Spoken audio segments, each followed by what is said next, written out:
বাংলাদেশের সাবেক প্রধানমন্ত্রী স্বৈরাচার শেখ হাসিনা ভারত থেকে দেশবাসী এবং তার দলীয় নেতাকর্মীদের উদ্দেশ্যে একটি খুদে বার্তা পাঠিয়েছেন। সেই খুদে বার্তাটি হুবহু আপনাদেরকে পড়ে শোনাচ্ছি। প্রিয় দেশবাসী, আমি পদত্যাগ করেছি শুধুমাত্র লাশের মিছিল যেন দেখতে না হয়।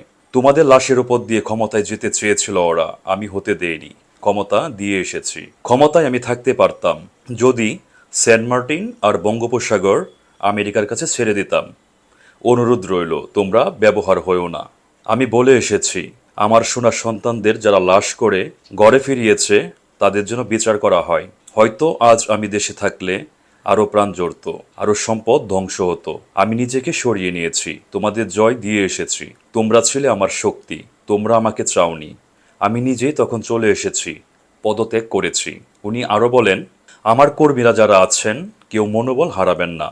আওয়ামী লীগ বারবার উঠে দাঁড়িয়েছে, আপনারাই দাঁড় করিয়েছেন, আশাহত হবেন না। আমি শীঘ্রই ফিরব ইনশাআল্লাহ। পরাজয় আমার হয়েছে, কিন্তু জয়টা আমার বাংলাদেশের মানুষের হয়েছে, যে মানুষের জন্য আমার বাবা আমার পরিবার জীবন দিয়েছে। খবর পেয়েছি ইতিমধ্যে অনেক নেতাকর্মীকে হত্যা ও বাড়িঘরে ভাঙচুর, অগ্নিসংযোগ করেছে। আল্লাহ অবশ্যই আমাদের সহায় হবেন। আমি আমার কোমলমতি শিক্ষার্থীদের আরও বলতে চাই, আমি কখনোই তোমাদের রাজাকার বলিনি। আমার কথাটা বিকৃত করা হয়েছে। ওই দিনের সম্পূর্ণ ভিডিও তোমাদের দেখার অনুরোধ রইল। তোমাদের বিপদগ্রস্ত করে একদল তার সুবিধা নিয়েছে।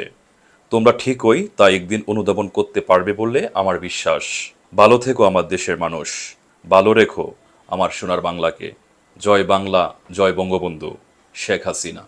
আপনারা জানেন যে দেশ ত্যাগের পর সাবেক প্রধানমন্ত্রী স্বৈরাচার শেখ হাসিনা এই মুহূর্তে দিল্লিতে আছেন। দিল্লি থেকেই এক খুদে বার্তার মাধ্যমে তিনি এই মেসেজটি সারা বাংলার মানুষ এবং তার যে দলীয় নেতাকর্মীরা আছে তাদের কাছে পৌঁছে দিয়েছেন। ধন্যবাদ সবাইকে।